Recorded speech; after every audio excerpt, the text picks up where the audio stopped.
Okay. It gets better. The less you use a particular part of your brain, then the brain cells literally die off with time.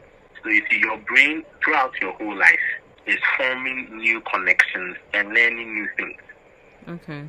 It's just like your muscle. Okay. The more you use a muscle, it gets bigger. It undergoes what we call hypertrophy. In the same way, the more you engage your brain, it literally, how shall I say, it becomes more robust.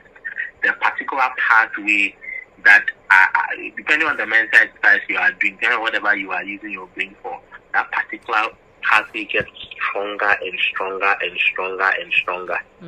So it's like your brain adapts to different things you do in your life.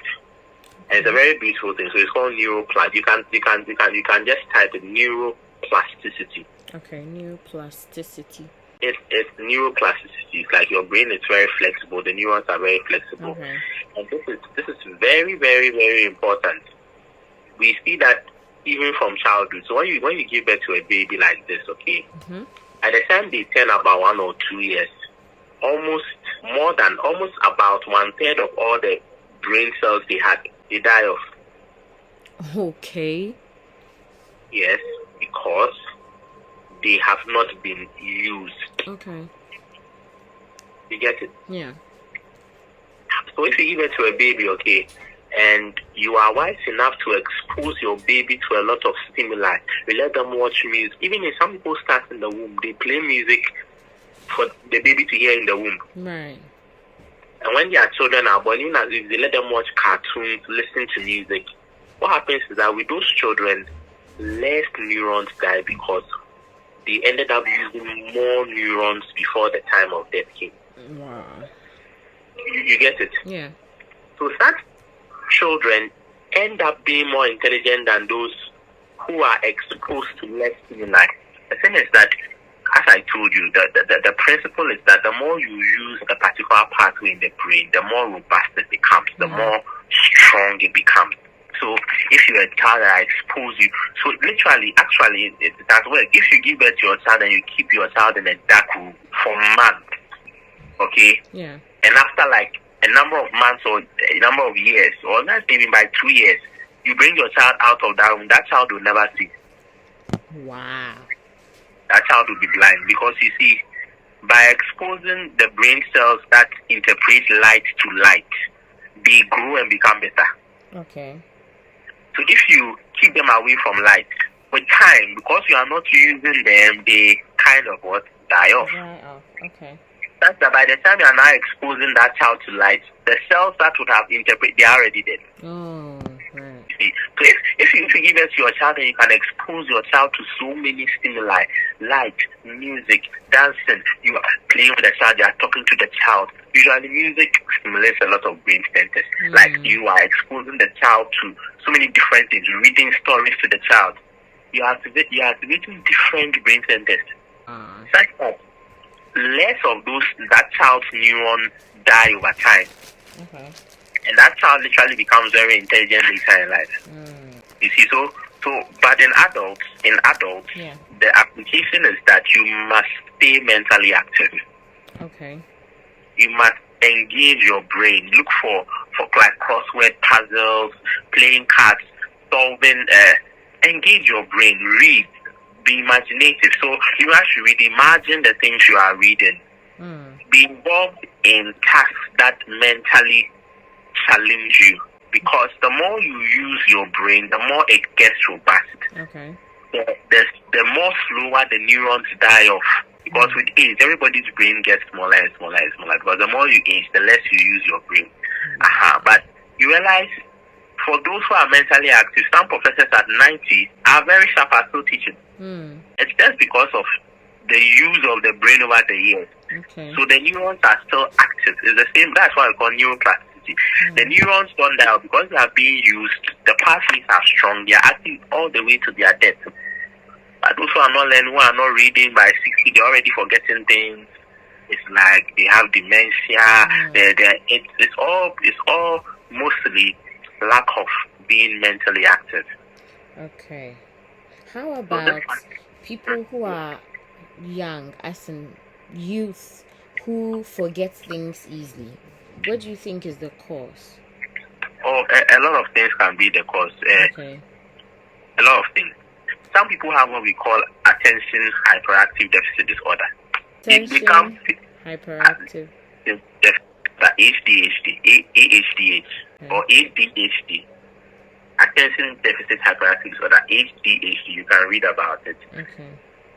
These children, usually a number of children, have, but they grow out of it with time.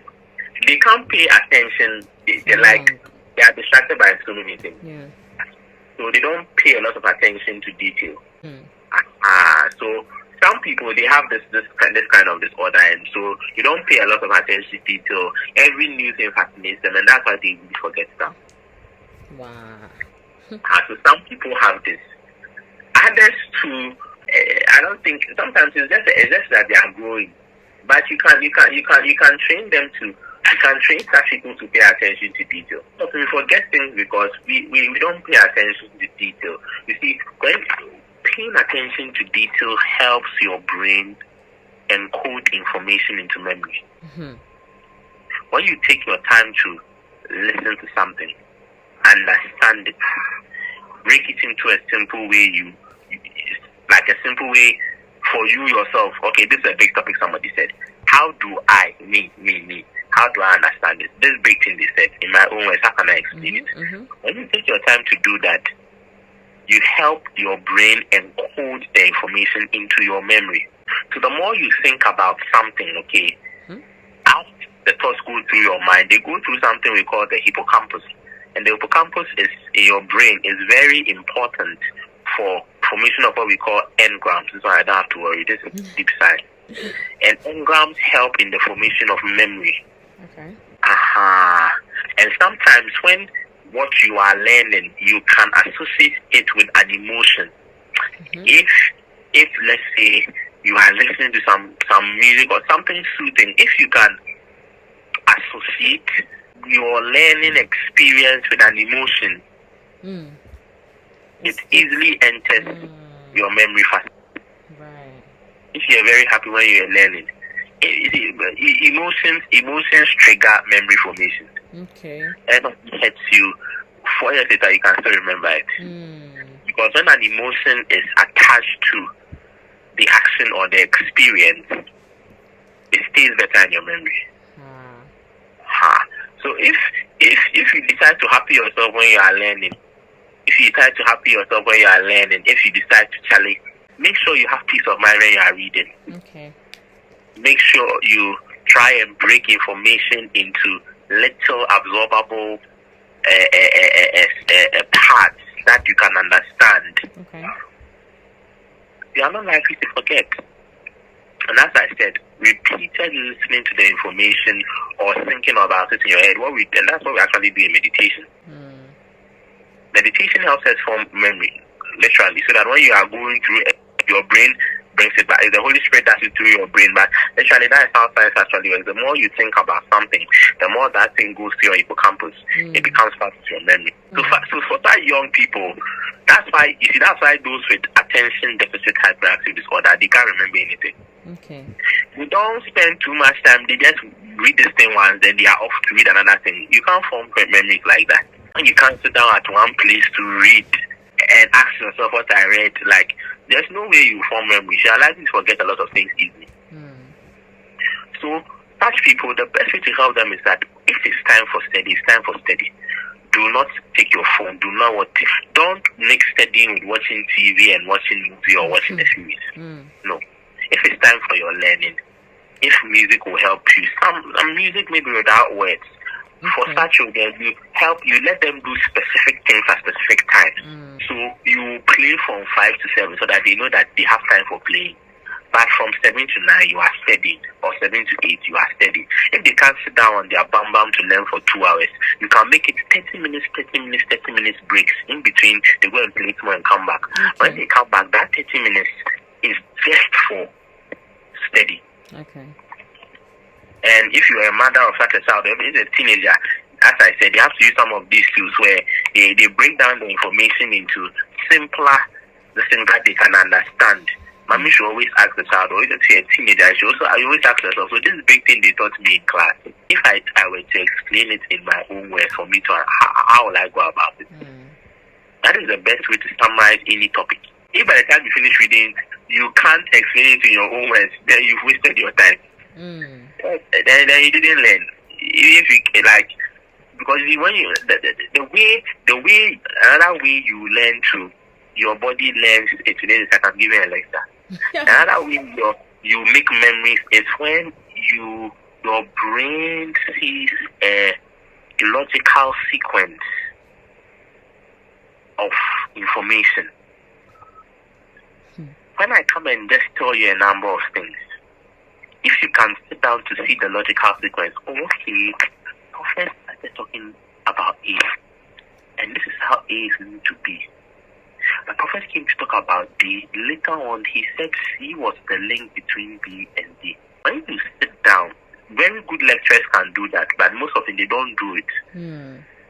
When you are, so that's what teachers of the word will try to do. Me, when I'm preaching, that's what I like to try and do, so that you can see an order.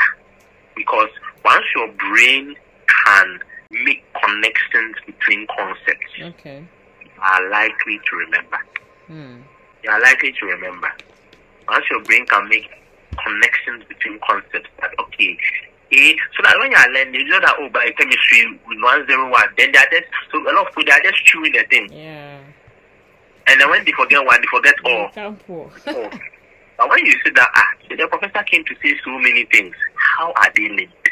If you can find the linkage, you're not likely to forget. Or once you can find the linkage, as soon as you remember A, you remember how B will come, C will come, D will come. It becomes like a drawer in your brain. That's the anytime you hear A, inside the key to the drawer. Your brain has encoded the information, so just one trigger. Amazing. You remember. Okay. So there's this brain coach I've been following for a long time. I don't know if you know him, Jim Quick, right? Yeah, I don't know. Jim Quick. He's a certain man. I think he said he got hit when he was younger and he had a brain damage. And through therapy or something like that, he decided to learn more about the brain. And now he's kind of seen the code to like having a great brain, right? So he talks about, I mean, because of him, the word neuroplasticity doesn't sound two-way for me. Like it's like I've heard it before. I've heard he talks about brain. I mean, he's not a believer, but his focus is the brain. So he's always talking about the brain, how to take care of it. That it's something that a lot of human beings don't tap into. People don't use their brain to the maximum and stuff like that. So I just wanted like what you just did to give me, for someone who is practicing, you know. I don't know whether he's a doctor or not. I doubt it.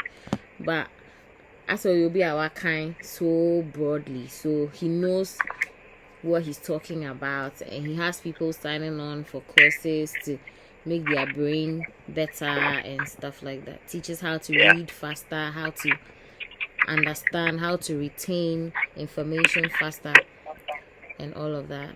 And so, I mean, I'm personally interested in the whole brain thing because I feel like my brain is untapped.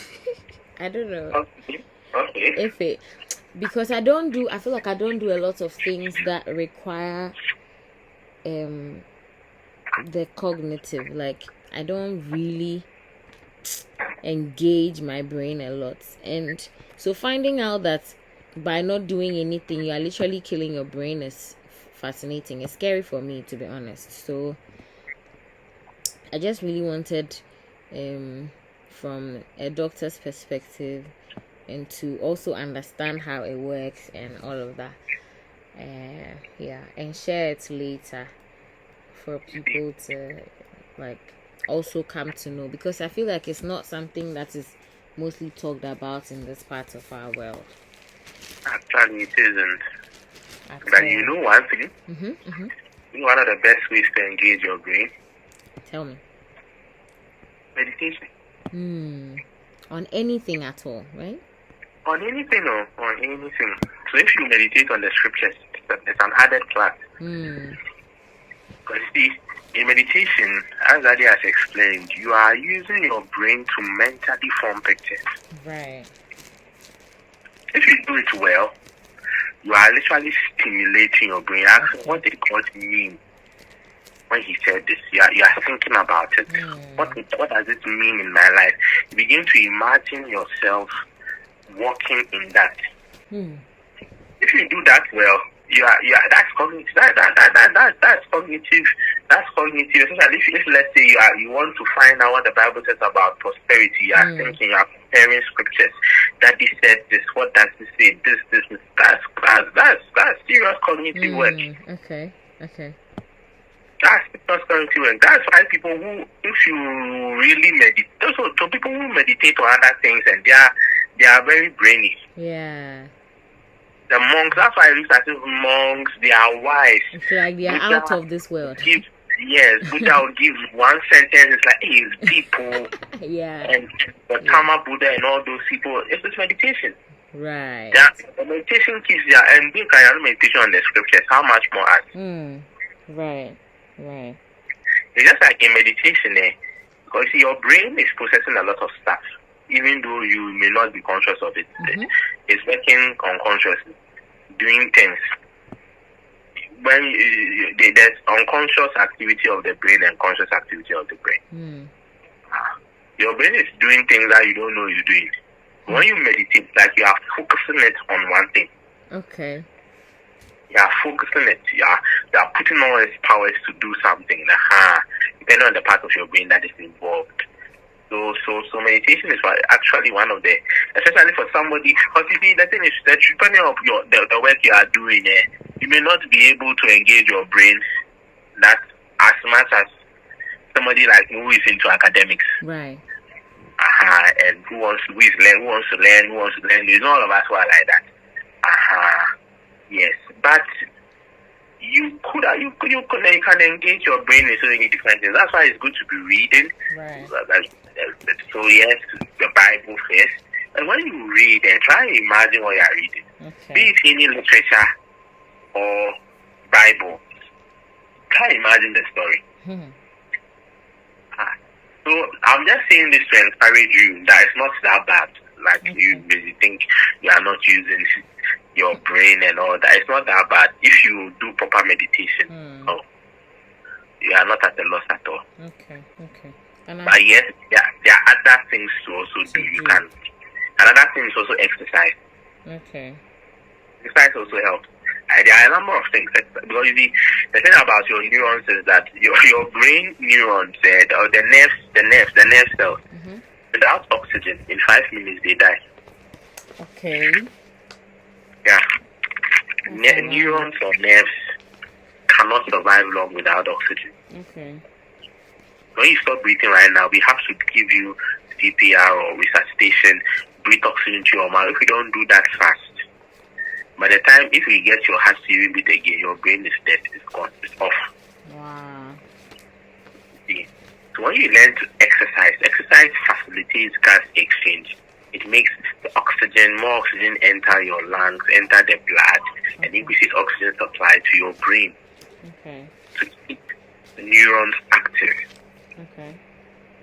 So exercise in itself helps your brain to stay healthy by providing a constant supply of adequate oxygen for the neurons to work.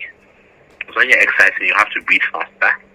You are taking in more oxygen. You are taking out more carbon dioxide, which is toxic from your body, and all that stuff. So exercise is also another way of keeping your brain healthy. Okay. Which part of the body is the last to go off to clinically prove that someone is out of this world, someone is dead? The brain? Is it the brain or the heart? Oh, there are different things. It's both the brain and it's both the brain. There's a number of things. Okay. So for us to diagnose clinical death, you need to prove that, number one, your heart and your lungs are not functioning. Also, your brain is not functioning. Okay. So there are a number of things we do. We feel for your pulse. We listen to your heart, no heartbeat. Then we do some tests of brain function. Okay. We shine a light in your eyes. If your brain is working, your eyes are supposed to react. Okay. Particularly, the pupils are supposed to open. There are a number of things that are supposed to happen. So when we do all those things and they are negative, then we can say you are clinically dead. Some people are brain dead, but their hearts are beating. What does that mean? Yes, so that people they are brain dead. So some of these hearts can be beaten, but because of lack of oxygen in their system, their brain cells are dead. Okay. So they are literally vegetables. We call them, they are in a vegetative state. The heart is beating, they have a pulse, but because they lost oxygen for a time and their brain is gone, they can't do anything. Okay, I don't know what can be done. Oh, literally, only God can save such a person. Resurrection. Wow. Such a person, we say they are brain dead. And you say they are brain dead. Okay. Not clinically dead, they are brain dead. Oh, okay. So you leave them? Is it the same as the coma, they say? Yes, it's something like a coma. But you see, coma is different from that. Okay. In coma, you are, in quotes, yes, you're unconscious. Yes, you can call that a coma of sorts, but coma has a different distinct. Okay. In coma, there was no evidence that maybe there was death of the brain, but we cannot wake you up. Oh. Like in deep sleep. So in coma, it's not your brain is not working. No, your brain is working. Your brain is working, but they are not brain dead. Your brain is working, but it's not enough to cause you to be conscious. Wow. So when we do all those eye tests, they'll be working, but you cannot wake up. You see, by a brain dead person, all those eye tests will be negative, like at all. The only reason why you may keep some of those patients is that some you want to harvest organs for transplant. Oh, okay. The family is hoping. So those people, we put them on what we call life support. Okay. Because they are not because the brain is dead. With time, the heart stops. Your brain also helps in the beating of your heart and all those kind of things. Okay. So when you get brain dead, normally it's in a hospital setting where other things are helping your heart beat. That's the only way your brain is dead, but your heart is still beating. Usually, these people in hospital already, something happened. So the brain is off, but other things are helping the heart beat and stuff like that. So we say those people are on life support. When we take out off those drugs, they have to stop beating. And sometimes the family will want them to be on life support for a while. Okay. And because their heart is still beating, oxygen is still going to other organs. So those organs can be harvested fresh and be given to other people. Hey. Yeah. Okay. If the brain is not working, but the person's kidney is normal. All those things are normal. So if the family agrees, you can harvest the organs and give it to somebody who needs it. Wow. Because when you die, the organs too, they start going bad. When the person dies, you see, so the kidney from a dead person is likely not to be accepted. When you put it into your body, won't take it as compared to a kidney from an alive person. Wow. So or those an people, almost dead person. Yes. Okay. So those people, we say they are in a vegetative state. So you can use them for a lot of things. They are gone, but their body can be used for different things. Okay.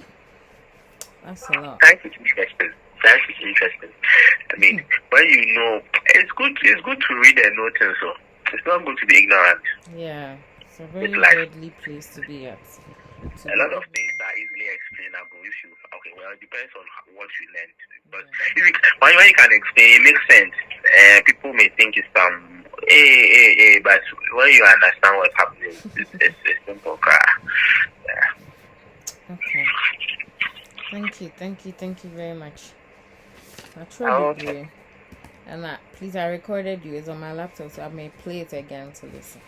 Oh, feel free. Alright. Brain care specialist. Yeah, anyway, you're evolving with Joyce.